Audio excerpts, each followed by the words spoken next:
Non dobbiamo e non possiamo spegnere i riflettori sul gravissimo episodio di stupro alla Villa Bellini di Catania. Non possiamo assolutamente, e non dobbiamo e non lo faremo.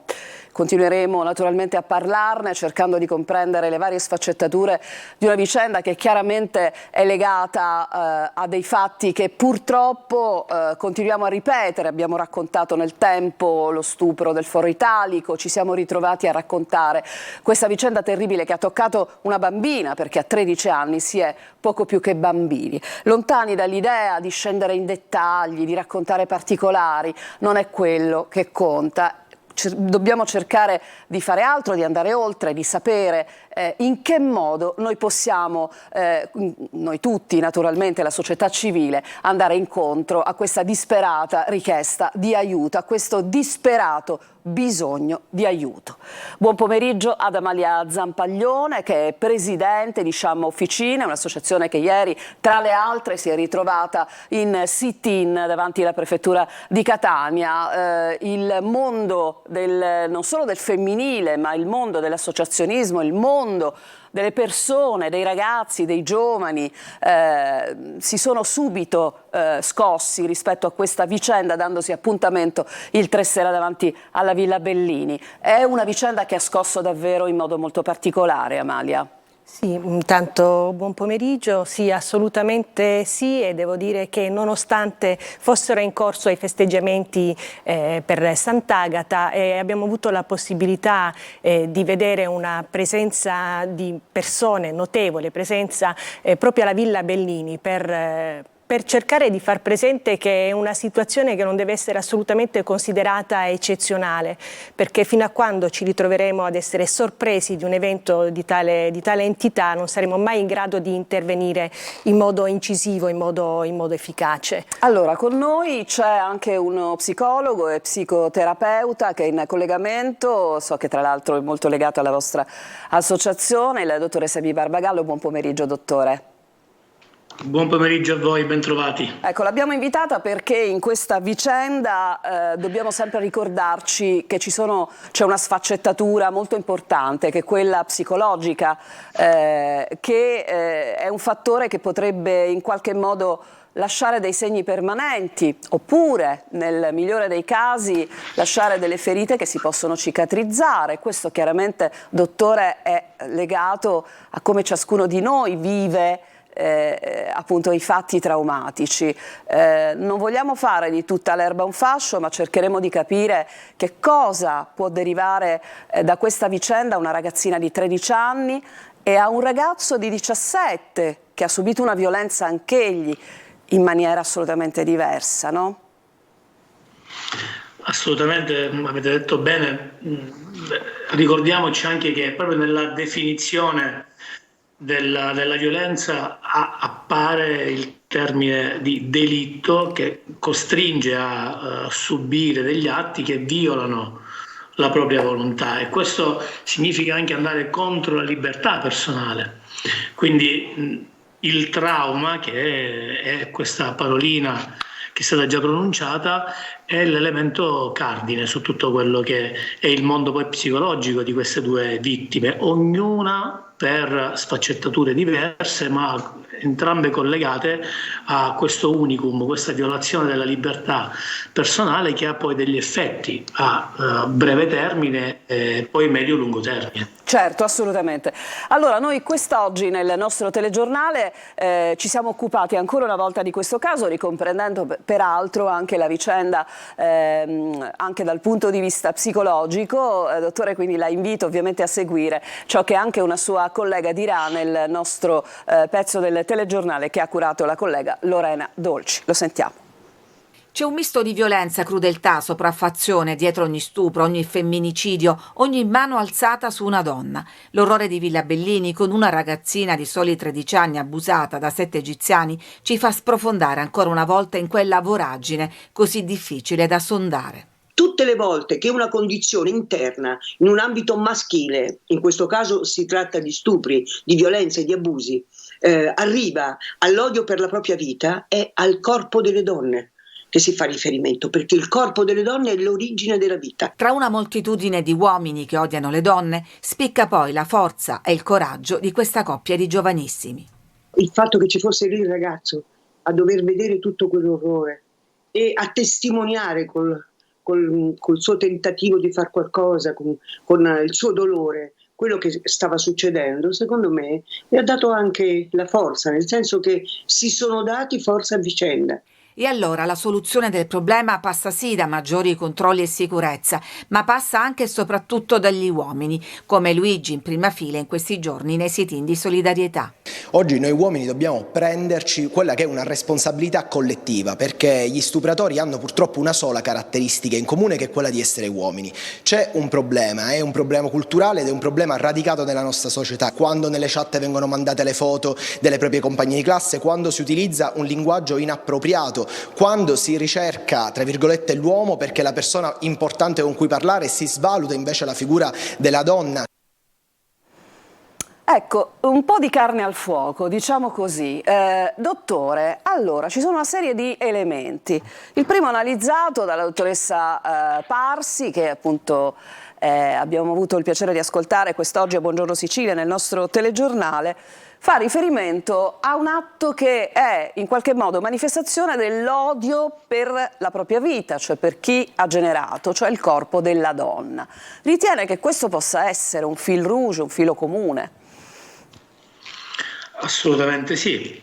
Chiaramente la collega ha fatto una bellissima valutazione del profondo, che è qualcosa che dobbiamo abituarci a valutare sempre di più e che tra l'altro anche riusciamo a portare avanti grazie all'impegno di chi ogni giorno si spende anche con i bambini e con i ragazzi nelle scuole.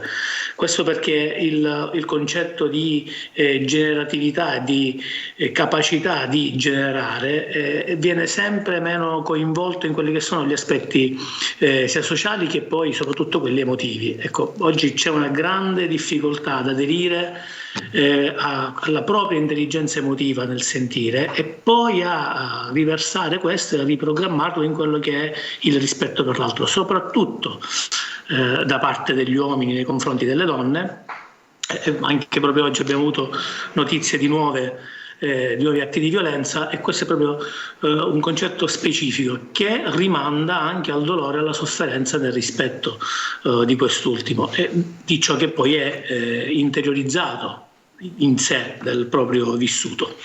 Amalia Zampaglione, attivista a 360 gradi ma insegnante, quindi ha a che fare tanto con i giovani, i giovanissimi, no? Quelle sensibilità che si formano. È probabilmente quello il momento in cui bisogna agire. Si fa appello alla scuola, ma ci sono anche i genitori. Sì, assolutamente sì, senza delegare ovviamente ogni responsabilità e ogni compito alla scuola, perché parte dalla famiglia la prima educazione di genere. Noi come istituzione, siamo tenuti, come agenzia educativa, siamo tenuti a fare la nostra parte e noi lo facciamo quotidianamente. Parlo ovviamente adesso non esclusivamente dell'istituto di cui sono parte, ma come scuola, perché non facciamo altro che proporre laboratori di educazione di genere, di rispetto di genere, di contrasto alle discriminazioni e oggi ancora di più la necessità di definire dei laboratori per educare alla relazione, all'affettività e si parte proprio dai bambini più piccoli, sin dalla prima classe della scuola primaria. Ecco, le notizie che arrivano appunto da questa vicenda parlano, l'abbiamo sentito più volte anche nei nostri telegiornali, di una ragazzina di 13 anni che chiede giustizia e non chiede vendetta. Devo pensare anche, e vorrei pensarlo con voi, alla forza di questa dichiarazione, alla consapevolezza di questa dichiarazione che probabilmente viene da una tredicenne che ha avuto dei buoni insegnamenti familiari, e cioè l'insegnamento al dire, al denunciare, al gridare, al raccontare e al chiedere la giustizia. Che cosa ne pensate? Dottore. Sicuramente siamo di fronte a un dato molto sensibile ed importante, che spesso I bambini e i ragazzini ci insegnano a noi adulti molte più cose di quanto noi siamo in grado a volte di fare e di dare.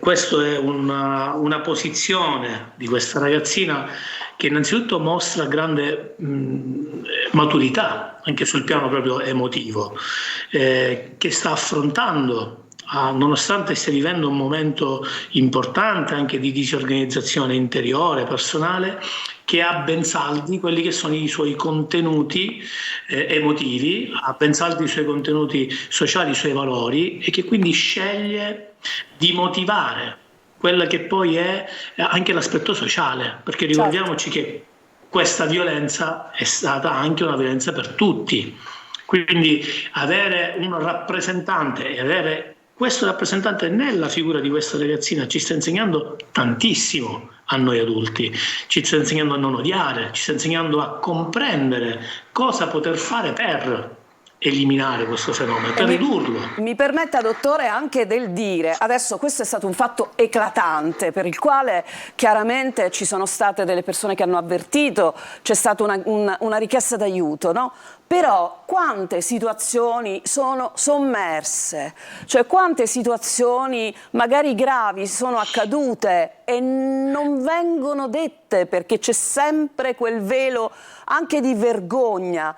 Invece questo fatto ci ha insegnato che quando è accaduto c'è stata una mobilitazione con non devi essere sola, cioè la solitudine è uno dei timori del non dire. Possiamo cercare di pensare questo fatto come un esempio di quello che bisogna fare quando si soffre? Amalia e il dottore. Di questo abbiamo parlato anche proprio durante quel sit-in lì alla Villa Bellini. Sì. Molte le testimonianze di giovanissime ragazze che hanno appunto detto in quell'occasione di essere state oggetto di molestie o comunque di carezze o di attenzioni particolari, per cui anche il fatto di parlarne pubblicamente, cercare di eliminare quella paura e anche quel senso di pudore che spesso porta a non dire piuttosto che a cercare aiuto, è stato uno degli argomenti sui quali si è parlato tanto in quell'occasione, ed è stato veramente importante perché, a parte ad essere una caratteristica che accomuna un po' le varie generazioni, perché chi in quell'occasione ha fatto riferimento alla persona adulta che magari si era appartato in una panchina al parco in condizioni, diciamo così, manifestandosi, presentandosi come non avrebbe dovuto. Queste sono narrazioni che poi hanno attraversato le varie generazioni. Certo. C'era la donna anziana di 70 anni che raccontava e dava la propria testimonianza di aver subito anche lei questo genere di attenzioni o di molestie, così come lo raccontava la ragazza di appena 16 anni, 17 anni. E questo lo considero un dato importante, il fatto finalmente di parlarne. Infatti l'ho detto l'altro giorno e l'ho anche scritto, si tratta di uno stupro denunciato e purtroppo non tutti hanno il coraggio di farlo. Dottore, una sua opinione sul tema? Allora, è molto interessante questo aspetto del dire.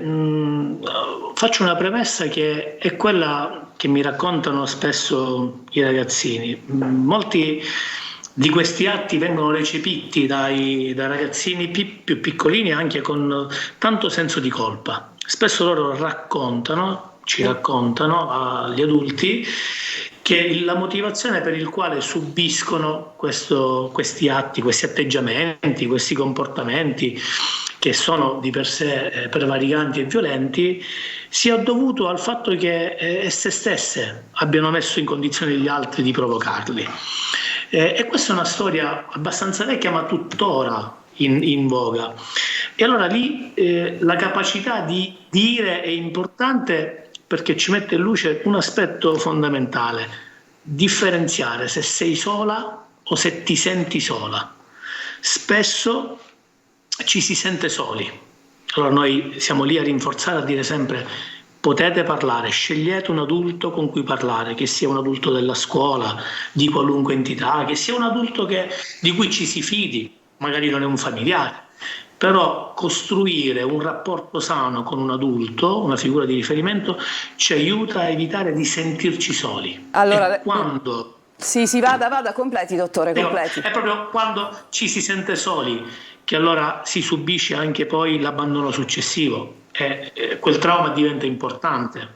Ok? All'inizio, questa fase iniziale è importante, quindi dire ottimo, non sapere di non essere soli è ancora più fondamentale. Non siete sole, questo vorrei ribadirlo anche ai ragazzi che poi ci ascoltano, parlate con noi.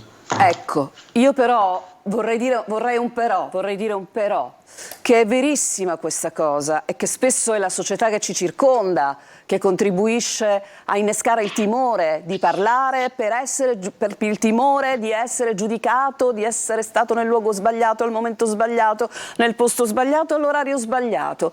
Ma questi ragazzi sono ragazzi, non sono, come dire, eroine che si mettono il berretto, il cappello, vivono nel mondo dei social, dove ogni parola ha un peso enorme. Quindi noi abbiamo, penso, come impegno sociale, un compito complicatissimo nei confronti delle nuove generazioni. Amalia. Sì, poc'anzi faceva riferimento. No? Sì, il timore del giudizio, si faceva riferimento appunto al pericolo e alla minaccia che proviene anche dai social. In questo caso parlo anche dell'ultima direttiva approvata in Parlamento, per cui finalmente si riconosce il crimine del cyberstalking, di tutti gli incitamenti all'odio e alla violenza. Quello del cyberbullismo, del cyberstalking, in realtà sono crimini che bisognava già, per i quali bisognava già da tempo prevedere delle norme, perché hanno un carattere perpetuo. Ecco, la riproducibilità, la diffusione in rete senza la possibilità di controllare, l'incontrollabilità appunto della diffusione determina il carattere perpetuo della violenza. Certo, la richiesta dell'oblio di queste immagini diventa tutto complicatissimo. Ma non solo, tra l'altro è stato oggetto di discussione in Parlamento europeo il fatto che per un momento si era pensato di dover pretendere da parte della vittima le prove dell'avvenuto danno per la riproducibilità delle immagini che la riguardano. Allora, di questo argomento ne parliamo tra un attimo, perché dividiamo un po' in due la nostra puntata. C'è anche ovviamente l'aspetto che riguarda la normativa. Sì. Mali è stata una delle paladine di una petizione che purtroppo è caduta nel vuoto, ma ne parliamo tra un attimo. Ecco, sono tante le persone che in questo momento stanno telefonando al nostro 342 74 55 005. Noi non possiamo rispondere alle telefonate, possiamo soltanto eventualmente leggere dei messaggi, e da qualche messaggio che ho letto emerge un'altra questione, cioè l'innescarsi della paura. Non andare lì perché è buio, non andiamo alla Villa Bellini perché arrivata a una certa ora succedono queste cose. Vogliamo analizzare questo tipo di messaggi? Dottore?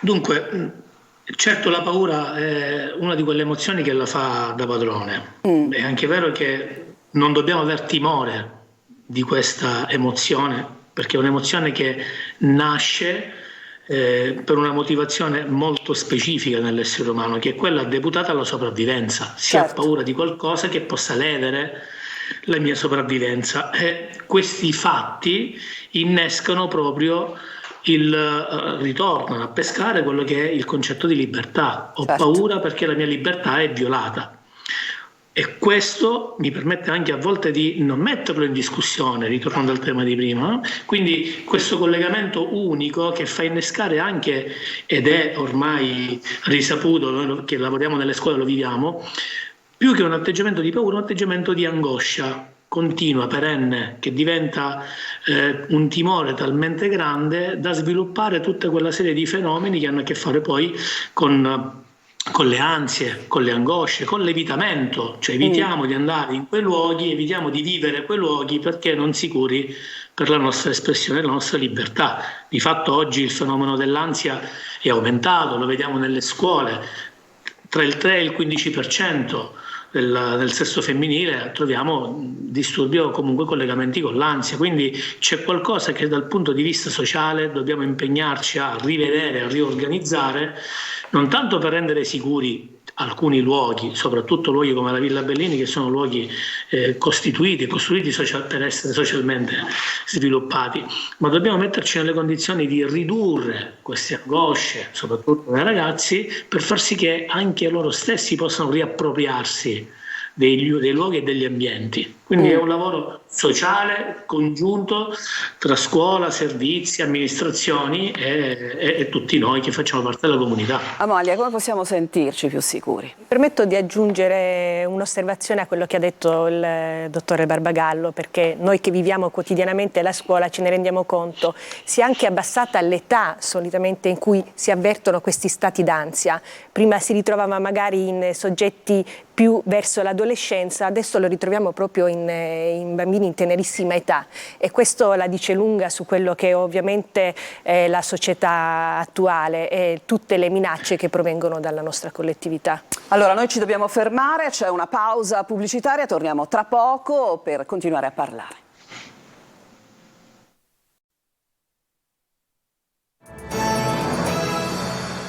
Siamo tornati a Sicilia 24 Focus e parliamo appunto anche di normative con Amalia Zampaglione, quelle normative che erano state pensate per poter unificare in qualche modo l'Unione Europea nei confronti appunto dello stupro, della violenza sulle donne. Di queste norme, di questo pacchetto, il pacchetto per il quale voi avevate insieme alle altre associazioni, c'è una foto che lo dimostra, era attiva appunto questa richiesta di petizione che era appunto la petizione sull'articolo 5, senza consenso è sempre stupro, e nonostante un'affluenza importante, no, di contatti e di richieste, questa cosa non ha messo insieme gli stati.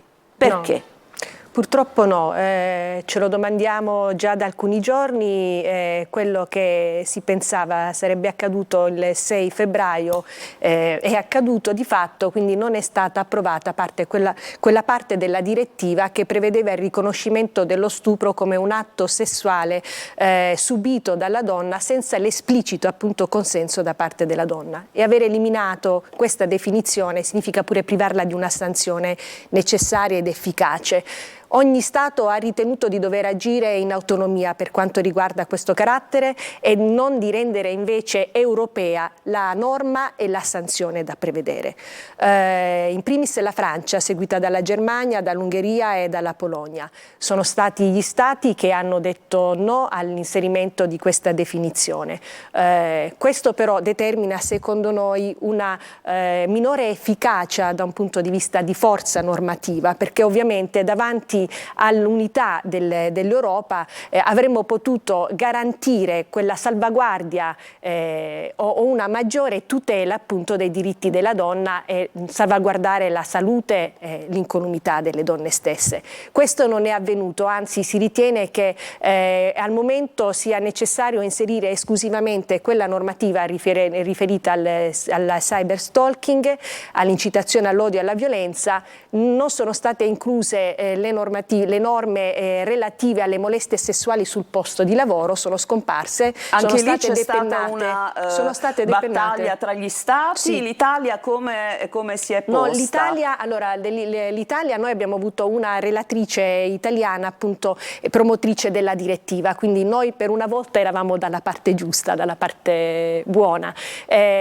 Purtroppo non è stato recepito così poi invece da altri stati che preferiscono come sempre delegare alla giurisdizione territoriale questo aspetto del reato. Quello che preme dire è che l'unica cosa che siamo riusciti ad ottenere in Comunità Europea è la possibilità di vigilare sull'efficacia di questa direttiva e ogni 5 anni quindi bisognerà far arrivare dall'osservatorio dalle varie commissioni una valutazione di quello che ha comportato questo adeguamento e questa nuova direttiva, senza però ancora avere la possibilità di vederci tutelate per quanto riguarda lo stupro, perché ricordo comunque che senza consenso è sempre stupro. Quindi fra 5 anni si potrebbe riesaminare questa... E nel frattempo chissà cosa. Allora, all'indomani di questo evento, naturalmente, come sempre accade, no, nel nostro paese, l'argomento diventa spesso argomento da gestire tra le parti politiche.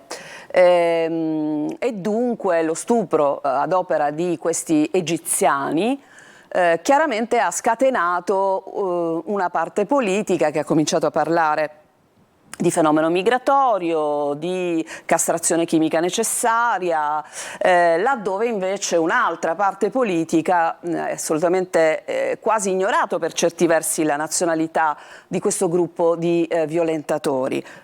Dov'è il giusto realmente? Vorrei sentire i miei due ospiti. Amalia. Io ritengo che non ci sia una parte giusta e una parte sbagliata. Qua non si tratta di fare di un argomento così delicato assolutamente delle fazioni. Però succede, non dobbiamo nasconderci dietro un dito. Succede, e devo dire che per quello che riguarda il nostro governo, il governo italiano ha assunto sì delle posizioni che sono sicuramente particolarmente rigide, anche se proporre la castrazione chimica, ad esempio, non costituisce la soluzione del problema. Non è un deterrente, insomma, realmente? No, assolutamente no, non lo è. Non lo è, anche perché noi dobbiamo considerare che fino a quando manterremo la libertà ad ogni Stato di agire in modo autonomo riguardo la pena, non ci sarà la possibilità di vedere poi riconosciute certe garanzie per le donne, perché a questo punto, se io dovessi ritrovarmi in Egitto, una donna potrebbe subire una violenza senza avere magari lo stesso riscontro che ha per quanto riguarda il territorio italiano. Qui utilizziamo una misura che, al di là della repressione, prevede eventualmente anche la castrazione chimica, mentre lì magari, a differenza di quanto è stato detto, ed è un problema di natura culturale, assolutamente. Non sono previste le stesse sanzioni. E quindi, diciamo, non è un problema razziale, no? No. È un problema culturale, laddove in alcuni casi è la cultura del disprezzo o comunque della non attenzione nei confronti del corpo femminile, dottore, ma in questo caso potremmo comunque parlare di un fatto culturale, cioè gli autori di questo stupro terribile sono rimasti in carcere. Ovviamente il GIP ha convalidato l'arresto e ha parlato di pericolo di reiterazione del reato, perché non c'è stato pentimento, non c'è stato nessun elemento che ha portato in qualche modo a una rivalutazione in senso diverso. E questo non pentimento non fa per caso parte di un modo culturale di intendere la violenza su un corpo femminile, cioè minimizzare, non avere percezione reale della gravità del reato? Beh, da un punto di vista psicologico non è proprio così. È già capitato anche moltissime volte che autori che abbiano altri tipi di nazionalità si siano comportati allo stesso modo, ma allo stesso modo hanno fatto i nostri connazionali, ma no, su questo non ci esigenze. Ma su questo è evidente, Per cui è evidente. Ad oggi risulta complicato pensare che in questo caso sia l'aspetto razziale o culturale a inficiare tale informazione. È probabile che questa informazione potrebbe arrivare a breve. Sappiamo che, ecco, da questo punto di vista l'azione in branco potrebbe essere l'aspetto invece da andare a ricercare in un modo più interessante, e man mano che le procedure andranno avanti ci saranno nuove informazioni e nuovi dati che ad oggi probabilmente è troppo presto che vengano fuori. Ecco, questo sicuramente sì, però sul piano, ecco, prettamente collegato alla cultura non sempre questo si manifesta. Sappiamo che sono anche ragazzi, questi autori, che vivono qui da diverso tempo e quindi in un qualche modo hanno anche interiorizzato alcuni aspetti, alcune modalità. Per cui credo sia utile che aggiungere alcune informazioni man mano che avremo dei risvolti, e questo ci darà la possibilità di essere un po' più precisi. Sa, dottore, penso che noi diamo tanta responsabilità agli insegnanti, no? alle scuole, come dicevo prima, alle famiglie, del nostro territorio, penso probabilmente che la responsabilità si debba allargare e si debba allargare a un tentativo di, come dire, no? di lavorare sul piano culturale della sensibilità in tutti i luoghi. Non perché abbiamo magari delle persone formate da un punto di vista della propria personalità, ma certamente si può agire, penso, anche su persone adulte, no? In tutti i settori, dai luoghi di lavoro no? Non so, ai centri dove queste persone purtroppo vivono, no? E magari dovremmo cercare di trattarli un po' meglio, dovremmo essere noi primi a trattarli meglio, quindi c'è davvero un mondo complicatissimo che ruota attraverso le coscienze rispetto a un fatto grave come questo, ma quella del branco trovo che sia oggettivamente un fatto da attenzionare. Allora, noi ci dobbiamo fermare, abbiamo finito il nostro tempo, è stato molto importante parlarne, noi continueremo a farlo anche con l'ausilio dei nostri telespettatori che continuano a non fare sentire sola questa ragazza, e non facciamo sentire sole, probabilmente lo diciamo, tutte le persone che manifestano un disagio, no dottore? Cioè incitiamoli, facciamo la nostra parte, incitiamoli a parlare. Assolutamente sì, noi siamo molto disponibili, esistono adulti che sanno ascoltare, Esatto. luoghi atti all'ascolto, e quindi faccio un appello ai ragazzi a condividere maggiormente quello che per loro è il loro sentire, faccio appello anche a quelle che sono le amministrazioni, le associazioni, ad aprirsi di più, a creare la più possibilità di luoghi di ascolto, di centri di ascolto, e alla formazione di persone che sappiano accogliere e ascoltare questi ragazzi. Grazie al dottore Sebi Barbagallo e grazie ad Amalia Zampaglione, che sicuramente ritroveremo pronta in un'altra battaglia che tu conduci da tantissimi anni, sempre a sostegno a favore delle donne. Grazie a tutti voi, grazie per averci seguito. L'appuntamento con il nostro approfondimento tornerà domani alle 14:30.